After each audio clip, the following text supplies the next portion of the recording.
നമസ്കാരം, ഏവർക്കും post market റിപ്പോർട്ട്സുകളിലേക്ക് സ്വാഗതം. ഇന്ന് ഒക്ടോബർ 14, 2025 ചൊവ്വ. അങ്ങനെ നിഫ്റ്റിയുടെ ഈ മാസത്തെ രണ്ടാമത്തെ ആഴ്ചയിലെ ഇന്നത്തോടുകൂടി പൂർത്തിയാവുകയുണ്ടായി. മാർക്കറ്റ് ഹൈലി വോൾട്ടൈൽ ആയിരുന്നു ഇന്ന്. എങ്കിലും നിഫ്റ്റിക്ക് ഇന്ന് 25,100 എന്ന ലെവലിന് മുകളിലായിട്ടും എക്സ്പയർ നടത്തുവാനായിട്ട് സാധിക്കുകയുണ്ടായി.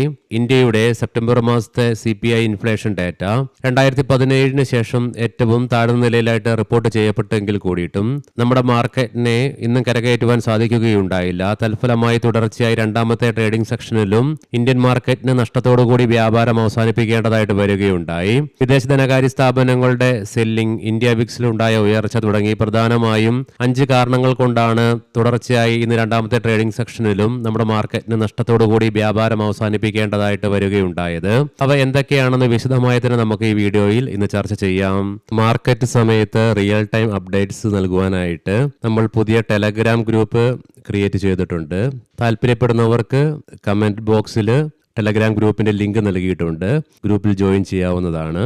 ഇന്ന് സെൻസെക്സിലും നിഫ്റ്റിയിലും ഫിൻനിഫ്റ്റിയിലൊക്കെ ഗ്യാപ്പ് അപ്പോട് കൂടിയിട്ടുള്ള ഓപ്പണിംഗ് ആയിരുന്നു ലഭ്യമായിരുന്നത്. അതേസമയം ബാങ്ക് നിഫ്റ്റിയിൽ സ്ലൈറ്റ്ലി ഗ്യാപ്പ് ഡൗണോട് കൂടിയിട്ടുള്ള ഓപ്പണിംഗുമായിരുന്നു ഇന്ന് കാണുവാൻ സാധിച്ചത്.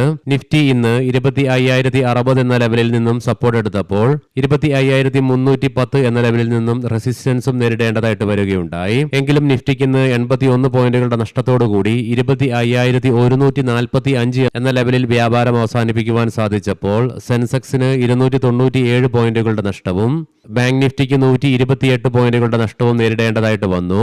അതേസമയം ഫിൻനിഫ്റ്റിയിൽ 56 പോയിന്റുകളുടെ നഷ്ടവും നേരിടേണ്ടതായിട്ട് വരികയുണ്ടായി. ഇന്ന് ഒട്ടുമിക്ക സെക്ടറുകളിലും ബ്ലൂ ചിപ്പ് സ്റ്റോക്കുകളിലുണ്ടായ ഹെവി സെല്ലിങ്ങിനെ തുടർന്ന് ആകെ 727 കമ്പനികൾക്ക് NSEയിൽ നേട്ടത്തോടുകൂടി വ്യാപാരം അവസാനിപ്പിക്കുവാനായുള്ളൂ.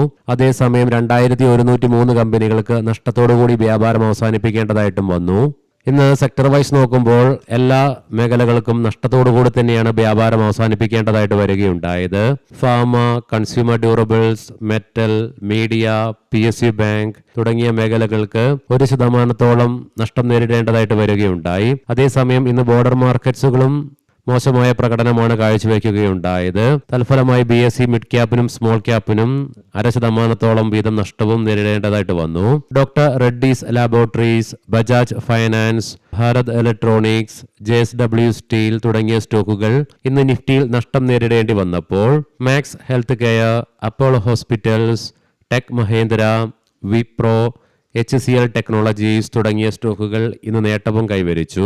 പതിവിന് വിപരീതമായി ഇന്ന് ഇന്ത്യൻ രൂപ അമേരിക്കൻ ഡോളറിനെതിരെ ഇന്നലത്തെ ക്ലോസിംഗിൽ നിന്നും 12 പൈസയുടെ നഷ്ടം നേരിട്ടുകൊണ്ട് 88.79 എന്ന നിലയിലാണ് വ്യാപാരം അവസാനിപ്പിച്ചത്. ഇനി നമുക്ക് ഇന്ന് നമ്മുടെ മാർക്കറ്റ് തുടർച്ചയായി രണ്ടാമത്തെ ട്രേഡിംഗ് സെക്ഷനിലും നഷ്ടത്തോടുകൂടി വ്യാപാരം അവസാനിപ്പിക്കുവാനുണ്ടായ കാരണങ്ങൾ പരിശോധിക്കാം. ആദ്യമായി തന്നെ ഇന്നലെ വിദേശ ധനകാര്യ സ്ഥാപനങ്ങളുടെ ഭാഗത്ത് നിന്ന് വന്ന സെല്ലിംഗ് തന്നെയാണ് നമ്മുടെ മാർക്കറ്റിന് ഇന്ന് ദോഷമായി മാറിയ ഏറ്റവും പ്രധാനപ്പെട്ട ഘടകം.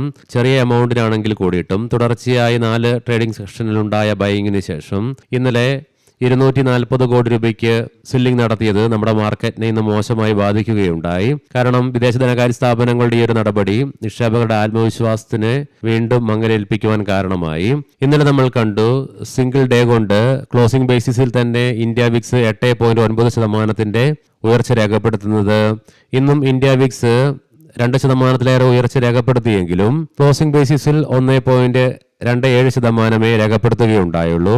എങ്കിലും തുടർച്ചയായി 2 ട്രേഡിംഗ് സെക്ഷന് കൊണ്ട് ഇന്ത്യ വിക്സിന് 10%-ലേറെ കുതിച്ചുചാട്ടം നടത്തിയത് നമ്മുടെ മാർക്കറ്റിനെ ദോഷമായി ബാധിക്കുകയുണ്ടായി. ഇന്ത്യ വിക്സിലുണ്ടായ ഉയർച്ചയാണ് ഇന്ന് നമ്മുടെ മാർക്കറ്റിനെ തളർത്തിയ രണ്ടാമത്തെ പ്രധാനപ്പെട്ട കാരണം. ഇന്ന് നിഫ്റ്റിയുടെ ഈ മാസത്തെ രണ്ടാമത്തെ ആഴ്ചയിലെ വീക്കിലി എക്സ്പയറി ആയിരുന്നത് കൊണ്ട് തന്നെ മാർക്കറ്റ് ഹൈലി വോളട്ടൈൽ ആയിരുന്നു. ഇന്ന് മാർക്കറ്റിലുണ്ടായ വോളട്ടാലിറ്റിയും നമ്മുടെ മാർക്കറ്റിനെ മോശമായി ബാധിച്ചു. മോശമായി നിലനിൽക്കുന്ന ഗ്ലോബൽ ക്യൂസ് തന്നെയാണ് ഇത് നമ്മുടെ മാർക്കറ്റിനെ തളർത്തിയ നാലാമത്തെ പ്രധാനപ്പെട്ട ഘടകം. ഇന്നലെ US-ൽ S&P 500ഉം നാസ്ഡാക്ക് ഒക്കെ നേട്ടത്തോടുകൂടി തന്നെയാണ് വ്യാപാരം അവസാനിപ്പിച്ചത്. മാത്രമല്ല ഡോ ജോൺസ് ഫ്യൂച്ചർ ഇന്ന് രാവിലെ നേട്ടത്തോടു കൂടിയാണ് വ്യാപാരം ആരംഭിച്ചതെങ്കിലും പിന്നീട് നഷ്ടത്തോടു കൂടിയിട്ടാണ് വ്യാപാരത്തിൽ തുടരുകയുണ്ടായത്. അതുകൂടാതെ 3 യൂറോപ്യൻ മാർക്കറ്റ്സുകളും നഷ്ടത്തോടു കൂടി തന്നെ വ്യാപാരത്തിൽ തുടർന്നതും മാത്രമല്ല ഫ്രാൻസ്, ജർമ്മൻ മാർക്കറ്റുകൾ 1%-ലേറെയാണ് ഇടിവ് രേഖപ്പെടുത്തുകയുണ്ടായത്. അതുകൂടാതെ ഇന്ന് ഏഷ്യൻ മാർക്കറ്റ്സിൽ എല്ലാ ഇൻഡെക്സുകളും നഷ്ടത്തോടുകൂടി തന്നെയാണ് വ്യാപാരം തുടർന്നതും അവസാനിപ്പിച്ചതും. സോ ഇന്ന് ഗ്ലോബൽ മാർക്കറ്റിലുണ്ടായ മോശം പെർഫോമൻസും നമ്മുടെ മാർക്കറ്റിനെയും മോശമായി ബാധിച്ചതാണ് നാലാമതായി നമ്മുടെ മാർക്കറ്റിനെ ഇന്ന് തളർത്തിയ മറ്റൊരു ഘടകം. ഇന്ന് അമേരിക്കൻ ഡോളറിനെതിരെ ഇന്ത്യൻ രൂപയുടെ മൂല്യത്തിലുണ്ടായ ഇടിവും നമ്മുടെ മാർക്കറ്റിനെ മോശമായിട്ട് ബാധിക്കുകയുണ്ടായി. സോ ഈ 5 കാരണങ്ങൾ കൊണ്ടാണ് ഇന്ന് നമ്മുടെ മാർക്കറ്റ് നഷ്ടത്തോടുകൂടി വ്യാപാരം അവസാനിപ്പിക്കേണ്ടതായിട്ട് വരികയുണ്ടായത്. മാത്രമല്ല ഇന്ന് രാത്രിയിൽ നമ്മുടെ മാർക്കറ്റ് അടച്ചതിന് ശേഷം US-ൽ നിന്നും ഫെഡ് ചെയർമാന്റെ സ്പീച്ച് ഉണ്ട്. അതുകൂടാതെ നാളെ US-ൽ നിന്നും ഒത്തിരിയേറെ പ്രധാനപ്പെട്ട ഇവന്റുകൾ നടക്കാനിരിക്കുന്നു. സോ ഇതിനു മുന്നോടിയായിട്ട് ഗ്ലോബൽ മാർക്കറ്റ് ജാഗ്രത പുലർത്തുന്ന ഒരു കാഴ്ചയാണ് ഇന്ന് മാർക്കറ്റിൽ നിന്ന് കാണുവാനായിട്ട് സാധിക്കുക. ഇന്നത്തെ പ്രധാനപ്പെട്ട സ്റ്റോക്കിംഗ് ന്യൂസുകൾ പരിശോധിക്കാം. മുൻകൂട്ടി ഓർമ്മിപ്പിച്ചുകൊള്ളട്ടെ, ഇത് ഒരു ബൈ ഓർ സെൽ റെക്കമെൻഡേഷൻ അല്ല. LG ഇലക്ട്രോണിക്സ് ഇന്ത്യ ഇന്ന് സ്റ്റോക്ക് 50% പ്രീമിയത്തിന്റെ നേട്ടത്തോടുകൂടി NSE ലിസ്റ്റ് ചെയ്യപ്പെടുകയുണ്ടായി. REC കമ്പനിയുടെ Q2 റിസൾട്ട് വരുന്ന വെള്ളിയാഴ്ച ഒക്ടോബർ 17 പ്രസിദ്ധീകരിക്കും.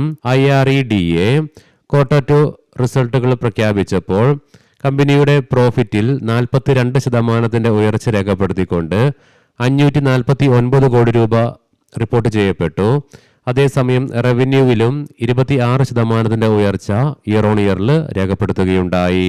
പ്രസ്റ്റേജ് ഗ്രൂപ്പ് 2000 കോടി രൂപ അപ്രോക്സിമേറ്റ്ലി ഗ്രോസ് ഡെവലപ്മെന്റ് വാല്യൂ വരുന്ന പുതിയ റെസിഡൻഷ്യൽ പ്രോജക്ട് ദിഷാർ മിറ റോഡ് മുംബൈയിൽ കമ്പനി ലോഞ്ച് ചെയ്തു എന്നുള്ള വാർത്തകൾ.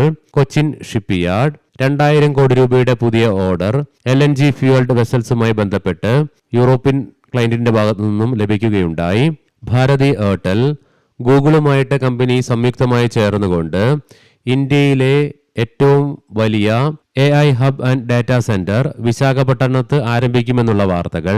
Anand Raj limited qualified institutional placement വഴി 1100 കോടി രൂപ ഫണ്ട് റൈസിംഗ് കമ്പനി പ്രഖ്യാപിക്കുകയുണ്ടായി. ഏവർക്കും ശുഭരാത്രി നേരുന്നു.